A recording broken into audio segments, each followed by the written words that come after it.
Hello students, you are welcome to this channel of Asian Children Academy Senior Secondary School CSB Jodhpur.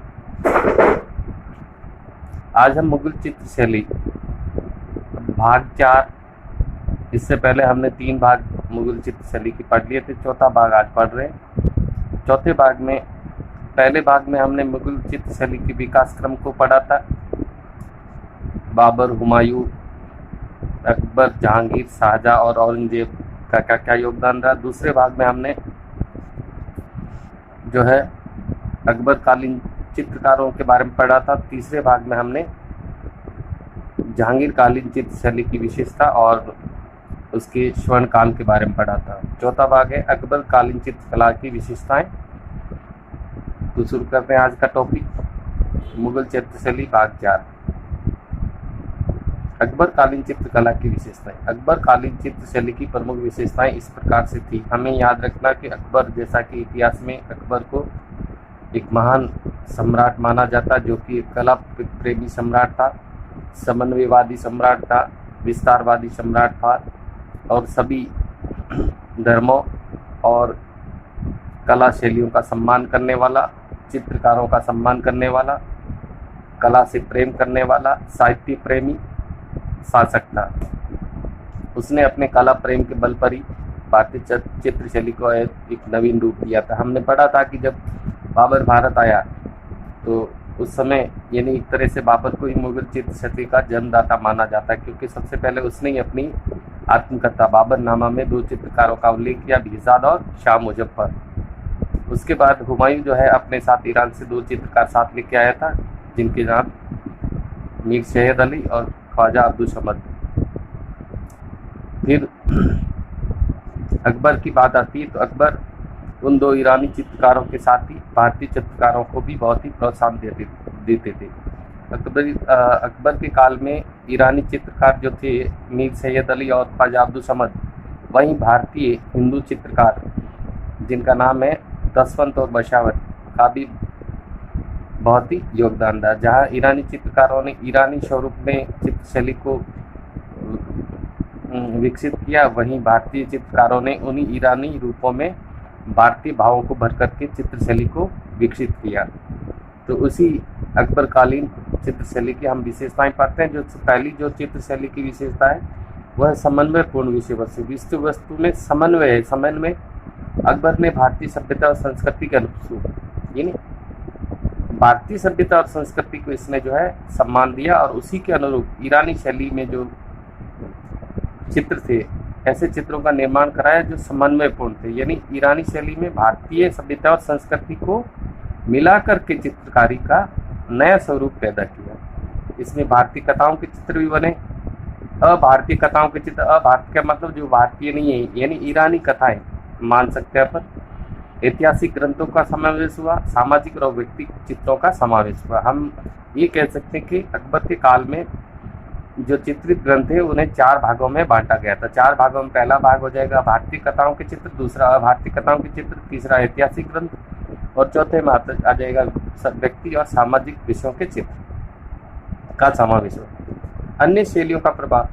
Akbar, जैसे कि हमने पढ़ा था कि अकबर एक कला प्रेमी सम्राट था और एक समन्वयवादी सम्राट था, इसलिए उसने इस मुगल चित्र शैली के अंदर राजस्थानी, अब्रज, दक्षिणी शैलियों को समावेश करके उन सभी शैलियों की विशेषताओं को अपने शैली में समन्वित करवाया। अकबर के समय में मुगल चित्रकला में राजस्थानी, ईरानी, कश्मीरी शैली की अनेक विशेषताएं अपना प्रभाव डालती हुई प्रतीत होती। इन्हीं सभी शैलियों का समन्वय करके उसने जो है मुगल चित्र शैली को एक नया आयाम दिया। रंगों की बात करें तो अकबर कालीन चित्र शैली में चित्रों में रंग जो है चमकदार है। चित्रों पर सिंदूरी, पीला, नीला, लाल, गुलाबी और हरे रंग का अधिक प्रयोग किया गया है। हमने जहांगीर के चित्र शैली के रंगों के बारे में पढ़ा था कि उसके चित्रों में सूफियाना रंग का इस्तेमाल हुआ था। रेखाएं। अकबर कालीन चित्रों की रेखाएं गोलाई युक्त है और रेखांकन गतिशील है। यानी रेखांकन यानी चित्रों में जो रेखांकन ऐसे जैसे लगता है जैसे वो मैकेनिज्म है, उसके अंदर गतिशीलता। इन चित्रों में रेखाओं द्वारा मनोभावों को चित्रित किया गया है। इन रेखाएं क्या करती है? व्यक्ति के मनोभावों को प्रकट करती है, चित्र के मनोभाव को प्रकट करती है। इसी प्रकार अगला जो विशेषता है वो है एक चश्म चेहरों का अंकन। अकबरकालीन चित्रों में 1.5 चश्म चेहरों के साथ एक चश्म चेहरे भी बनाए गए। हमने पहले एक चश्म चेहरे के बारे में पढ़ा था कि चित्रों में किसी भी व्यक्ति का जो चित्र है उसके चेहरे का एक पार्श्व भाग और एक आंख दिखाई देती है, वो एक चश्म चेहरा होता है। तो यहाँ पे अकबर भी एक चश्म चेहरा का ही प्रवर्तक समर्थक था, लेकिन उसमें एक चश्म चेहरे के साथ साथ कुछ 1.5 चश्म चेहरे भी बनाए थे। तो अधिकतर जो है वो एक चश्म चेहरे बनाए थे। और जहांगीर कालीन चित्रों में हमने पढ़ा था एक चश्म चेहरे। यहाँ पर एक नई विशेषता याद रखनी, मछली के आकार की आंखों की बनावट इस शैली की विशेष प्रमुख विशेषता यानी निजी विशेषता कह सकते हैं। यानी अकबरकालीन चित्रों में आंखें जो है वो मछली के आकार की बनी। फिर अगला बिंदु हम पढ़ते हैं वस्त्र आभूषण। आकृतियों में मुगलीय वस्त्रों और आभूषणों से युक्त बनाया गया। इन वस्त्र और आभूषण मुगलिया थे। मुगल शासक या उनके दरबारी या उनके सेवक जैसा वेशभूषा पहनते थे वही वस्त्र और आभूषण इसमें चित्रित किए गए। पुरुष वेशभूषा में चाकदार जामा, कहीं कहीं घेरदार भी ऊंचा पायजामा और अटपटी पगड़ियां चित्रित की गई। वस्त्रों की शिकन और भारण को स्वाभाविक रूप से चित्रित किया गया है। तो मुगलिया वेशभूषा और वस्त्राभूषण जो है वो मुगलिया शैली में थे। पशु पक्षी और प्रकृति चित्रों में पशु पक्षियों, वृक्षों, पेड़ पौधों, फूल पत्तियों आदि को भी चित्रित किया गया है। वृक्षों की पत्तियों के रेखांकन को बारीक और स्वाभाविक चित्रित किया गया है, जैसा कि हमने उसमें भी पढ़ा था। जहांगीर के काल में हाथी, घोड़े, पक्षी और प्रकृति का स्वाभाविक चित्रण हुआ था। इसी प्रकार अकबरकालीन चित्रकला में भी ऐसा स्वाभाविक चित्र मिलते हैं। फिर व्यक्ति चित्र जिसको शबीह चित्र भी बोलते हैं। अकबरकालीन चित्रकारी शबीह व्यक्ति चित्र बनाने में निपुण थे, यानी सभी के सभी जो चित्र काटते वो व्यक्ति चित्र बनाने में निपुण थे। बादशाहों, प्रतिष्ठित दरबारियों आदि के सुंदर शबीह चित्र यानी कि व्यक्ति चित्र बनाए गए। शबीह चित्र किसको बोलते हैं? व्यक्ति चित्र को ही शबीह चित्र बोलते हैं। अगली विशेषता की बात करें तो ईरानी प्रभाव। अकबरकालीन चित्रों में ईरानी प्रभाव केवल नक्काशी और अलंकारिक आलेखनों में ही दिखाई पड़ता है, यानी कि ईरानी प्रभाव अब केवल अलंकार यानी सजावट में ही दिखाई देता था। यहाँ पर अब जो दूसरा जो चित्रों में प्रभाव है वो भारतीयता का भाव ज़्यादा उभरने लगा, यानी मुगल चित्र शैली अब नवीन मौलिक शैली बन गई थी। संयोजन की दृष्टि से अगला बिंदु संयोजन की दृष्टि चित्रों में भीड़ भाड़ दिखाई जाती थी और प्रधान विषय जो होते थे चित्र के वो बड़ी शानो शौकत से दर्शाए जाते थे। तुलिका चित्रकार की जो जिससे वो चित्र बनाता उस कलम को बोलते। चित्रकार की तुलिका को कलम कहा जाता है। ये तुलिका विशेष रूप से अकबर के काल में बकरे, भैंस, ऊंट, बिल्ली या गिलहरी के बालों से बनाई जाती थी। ये इम्पोर्टेंट याद रखना है कि अकबरकालीन तुलिका या कलम जो है चित्रकार वो किसके बालों से बनाए जाते थे? बकरे, भैंसे, ऊंट, बिल्ली और गिलहरी के बालों से। आप इसमें एक बिंदु और जोड़ सकते हैं चित्रकारों में, और वो चित्रकार तो मैं पहले से अलग टॉपिक्स में पढ़ा दिए थे। यानी अगला बिंदु अगर हम बात करें कि अकबरकालीन चित्रकार कौन कौन थे तो आपको पता होना चाहिए अकबरकालीन चित्रकारों में कौन है? मीर, सैयद अली, नंबर 2 ख्वाजा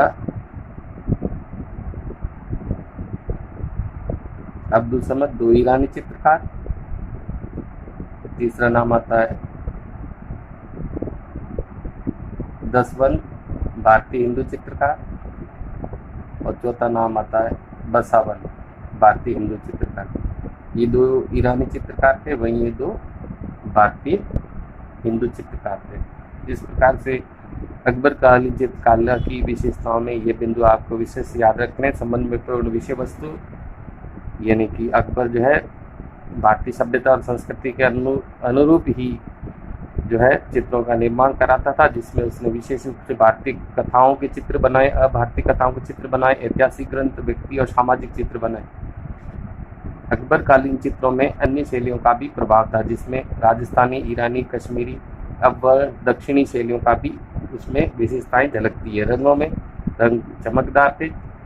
चित्रों में सिंदूरी, पीला, नीला, लाल, गुलाबी, हरे रंग का प्रयोग किया गया। रेखाएं गोलायुक्त, गतिशील प्रतीत होती है और मनोभावों को प्रकट करने वाली। और चित्रों में चेहरे जो है कहीं कहीं 1.5 चश्म चेहरे, प्राय 1 चश्म चेहरों का प्रयोग किया गया या बने गए।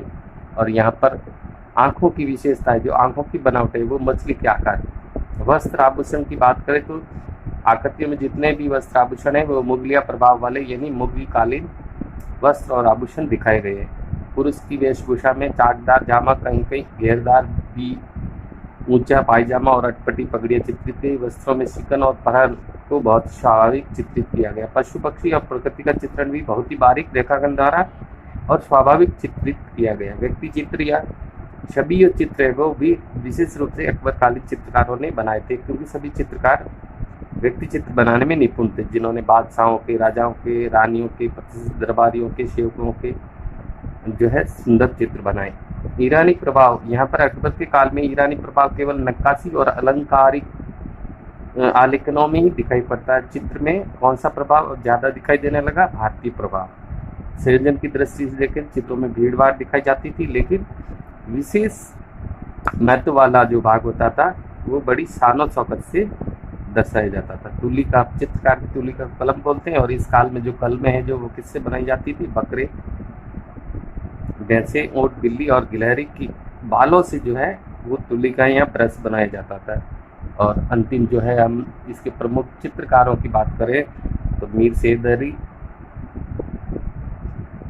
ख्वाजा अब्दुल समद, दसवंत और बसावर। इस टॉपिक का अच्छा सा अभ्यास कीजिए। अगला टॉपिक आपके साथ शीघ्र शेयर करेंगे। तब तक के लिए धन्यवाद। जय।